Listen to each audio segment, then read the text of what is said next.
always say, "My day was fine," because you do not know how to explain your actual day in English? I know that feeling perfectly. Every time someone asked, "How was your day?" my mind went completely blank. Welcome, everyone. Today, we are going to fix that completely. We will show you exactly how to talk about your daily routine naturally, without sounding like a boring textbook. It is such an important skill. Being able to share your daily life helps you build real conversations and feel much more confident. That's right. And you do not need complicated grammar to do it. You just need a few natural phrases. Oh, by the way, David, talking about daily routines reminds me of a very simple time trick native speakers use to make their daily stories sound much more interesting. A time trick? Yes, I will share exactly how to use that trick a little later in the episode. It changes everything. I cannot wait for that one. So let's dive straight in. Why is it so hard for learners to just explain what they did today, Emma? That is a great question. It is hard because most learners try to translate their exact day word by word from their native language. They focus too much on giving a list of facts. Yes, I used to do exactly that. I wanted to tell my friends every single detail in the correct order. I would say, I woke up at 7. Then I ate bread. Then I drank coffee. Then I drove my car. Correct. And grammatically, those sentences are perfectly fine.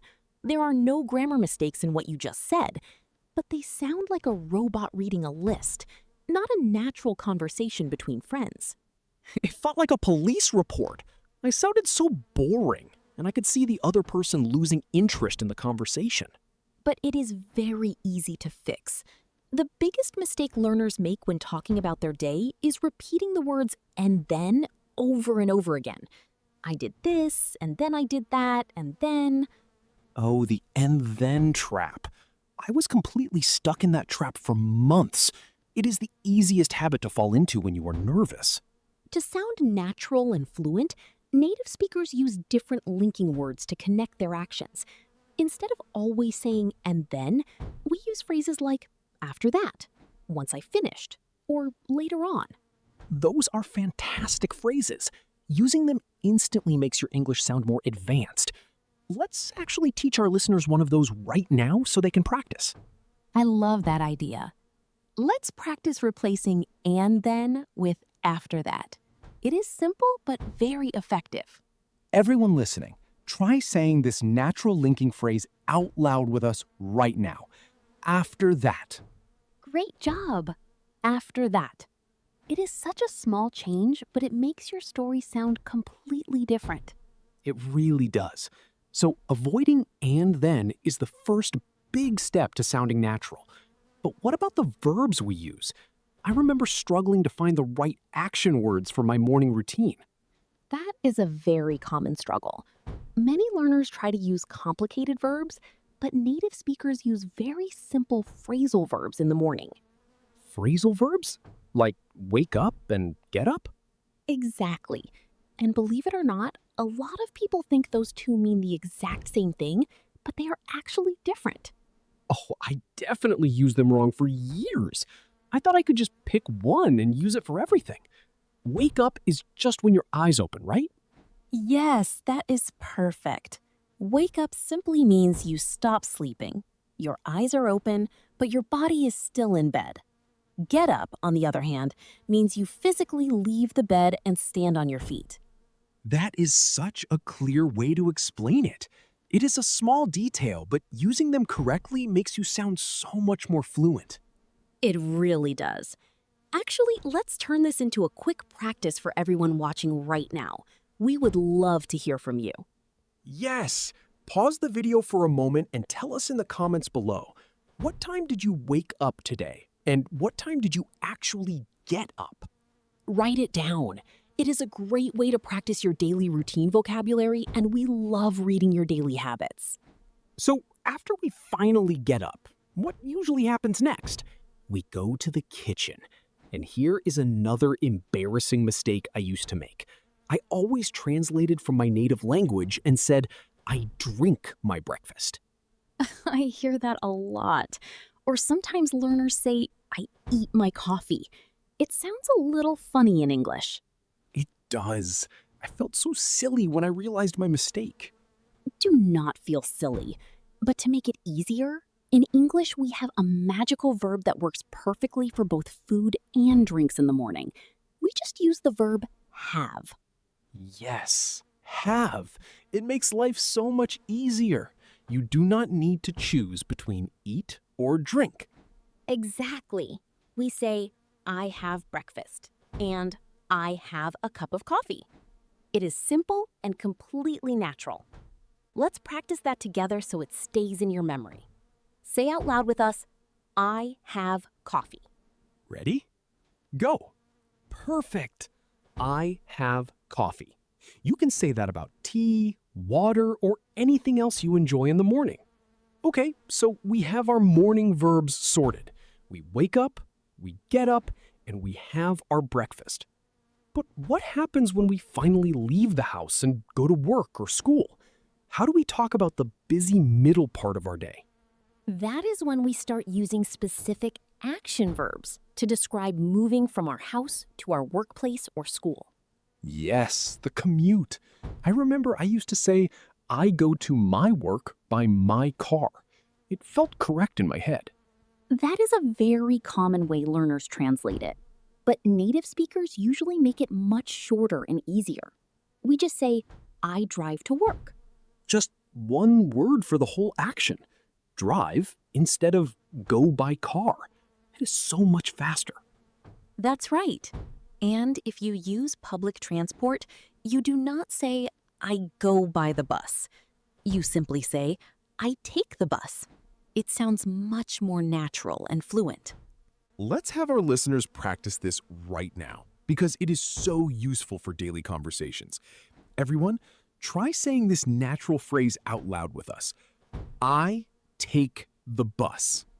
Excellent. I take the bus. You can also say, I take the train, or I walk to work.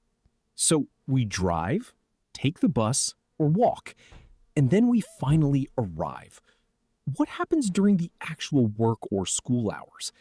It feels like there is so much to explain, but my mind used to freeze, and I would just say, I worked. I worked is perfectly fine, but it does not tell a good story. It ends the conversation too quickly. To make it interesting, you can talk about exactly how you used your time. For example, I spent the morning in meetings. Oh, the verb spend. That is a great word. When I was a beginner, I thought spend was only used for money. That is a fantastic point to share. We spend money, but in English, we also spend time. It is a very natural way to explain your day. You can say, I spent 2 hours studying, or I spent the afternoon writing emails. It instantly makes your day sound more detailed. But what happens if you had a really bad or stressful day? Sometimes learners only know the word bad, and they want to express stronger feelings about their busy afternoon. That is so true, David. Bad is a good starting word, but it does not explain why it was bad. Was it too much work? Did you feel rushed? Correct. I used to just say, my day was very, very bad. Or I would translate directly from my native language and say, my day was heavy. Heavy makes a lot of sense in many languages, but in English, it sounds a little strange. We usually describe how the day made us feel. Instead of saying the day was very bad, you can say, I had a stressful day. Stressful? That is a perfect word. It means you had too much to do and your mind felt busy and worried. Yes, and if you were just very, very tired after working so hard, you do not need to use the word very. You can use one strong, natural word, exhausted. Oh, exhausted. I love that word. It sounds exactly like how you feel when your battery is completely empty. Let's practice that one because it is so useful. I agree. Everyone listening, Imagine you just finished a very long, busy day. Say this out loud with us. I am exhausted. Great job. I am exhausted. You know, talking about stressful and exhausting days makes me think about relaxing. Actually, let's turn this into a quick question for everyone watching right now. Yes. Pause the video for just a second and tell us in the comments below, what is your favorite way to relax after a stressful day? Do you watch TV, read a book, or go for a walk? Write it down. It is a fantastic way to practice your English with us today, and we love reading your answers. So, Emma, we have survived our morning commute, we spent time at work, and we survived a stressful afternoon. Now we are finally back home. How do we naturally talk about our evening routine? Oh, the evening routine is usually my favorite part of the day, David. And the first thing we do is talk about actually arriving at our house. Right. When I was a beginner, I always translated exactly from my language and said, I arrived at my home. It always felt a little too formal to me. It is very formal. It sounds like you are writing an official letter. In normal daily conversations, native speakers use a much shorter, friendlier phrase. We just say, I got home. Get home. It is so simple and natural. Let's make sure our listeners know this one because you will use it every single day. Everyone, try saying it out loud with us right now. I got home. Excellent. I got home. You can say, I got home at 6 o'clock, or I got home late. So we finally get home. And usually the next step is eating. But this brings up another very common vocabulary mistake I used to make. I used to tell my friends, I will do dinner tonight. I hear that mistake all the time because in many languages, the verb to do is used for everything. But in English, we do not do dinner or do breakfast. Correct. We have to use the verb make. We make dinner or we cook dinner. Yes, make dinner is the most natural way to say it. Or if you are too exhausted to cook, you can say, I ordered food. Let's practice the natural phrase for cooking right now. Say out loud with us. I make dinner. Great job. I make dinner. So we got home and we made dinner. Now it is time to relax before we finally go to sleep. How do you usually explain your relaxing time at night, David? I used to just say, I watch TV and I sleep. But it felt like my story was ending too fast. It sounded a bit boring. How can we make the end of the day sound much more interesting and natural? You can make it much more interesting by describing exactly how you relax. Instead of just saying, I watch TV, native speakers use a wonderful word, unwind. Unwind? That sounds like untying a very tight rope. That is the perfect way to imagine it. When you have a stressful day, your body and mind feel very tight. When you unwind, you let go of that stress. It simply means to relax completely and forget about work. That is a fantastic word. It makes you sound very fluent, but it is easy to use. Let's practice it together, everyone. Say this out loud with us. I need to unwind. Perfect. I need to unwind. You can say, I unwind by reading a book, or I unwind by watching a movie on the sofa. That sounds so much better than just, I watch TV. And after we unwind, we finally go to the bedroom. This is where I used to make a very funny grammar mistake. I used to tell people, I go to my bed. Yes, adding the word my is a very common habit for learners. It is not a terrible mistake, but native speakers like to keep things short. We just say, I go to bed. We completely remove the word my. Correct. I go to bed. It is so much faster. But going to bed and actually sleeping are two different things, right? Sometimes I go to bed at 10 o'clock, but my eyes are open for another hour. You are absolutely right. Going to bed is just the physical action of walking into your bedroom and lying down under the blankets. But the exact moment your brain stops working and you start dreaming, we use the phrase fall asleep. Fall asleep. I love that phrase. It is like you are gently dropping into a dream.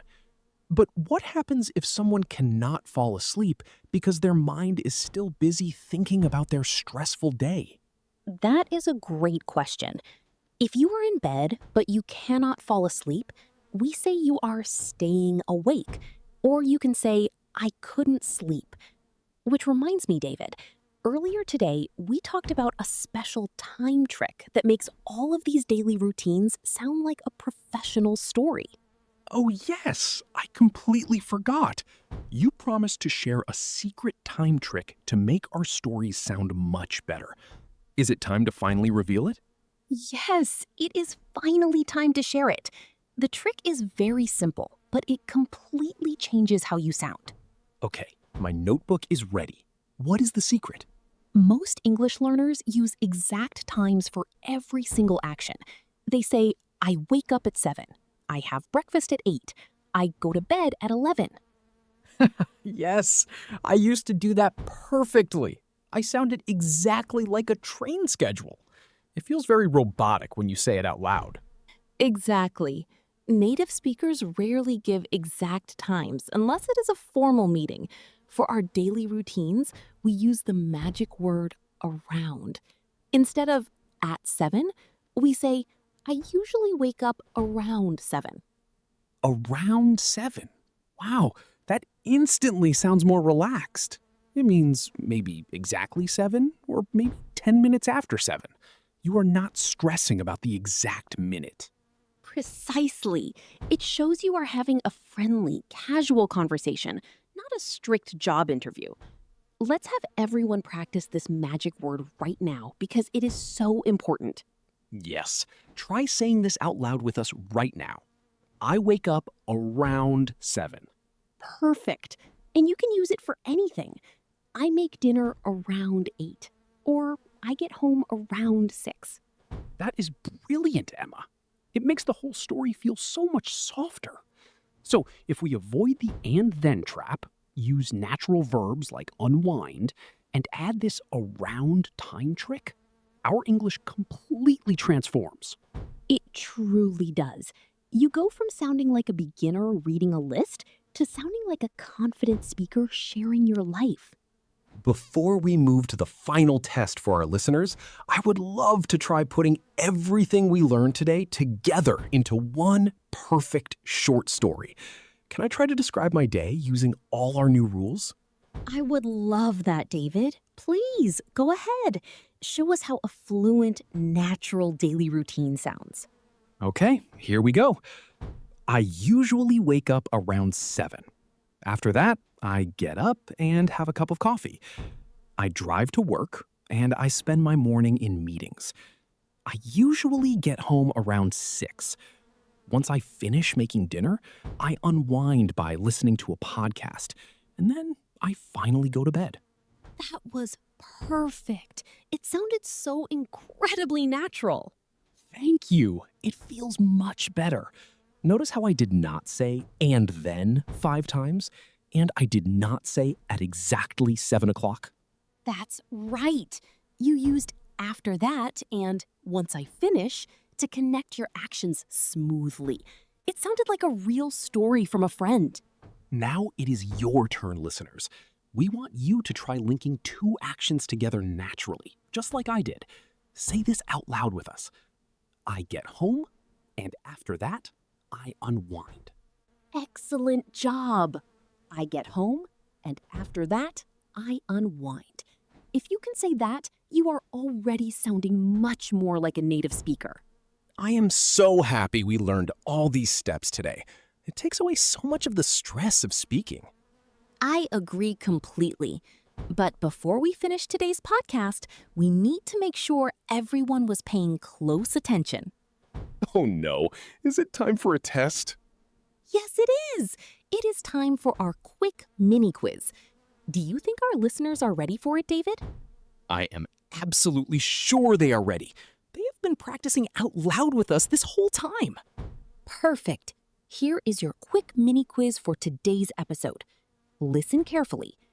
If you want to talk about your morning coffee and your toast, but you do not want to use the words eat or drink, what is the magic verb you should use? Think about it for a second. Say your answer out loud. If you said the verb have, you are 100% correct. I have coffee and I have toast. Great job.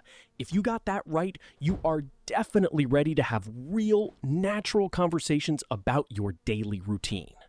You really are. Remember, step 1, drop the and then trap and use phrases like after that. Step 2, use natural verbs like get up and unwind. And finally, remember our secret trick from earlier. Use the magic word around instead of exact times.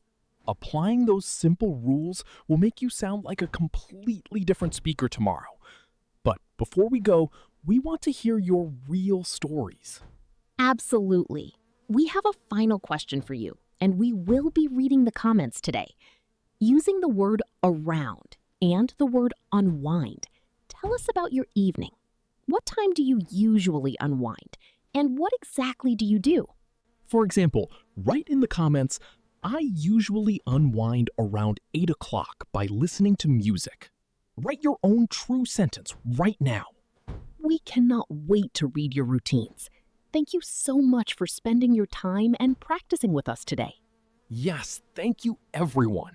Keep practicing out loud, and we will see you in the next conversation. Goodbye. Bye, everyone.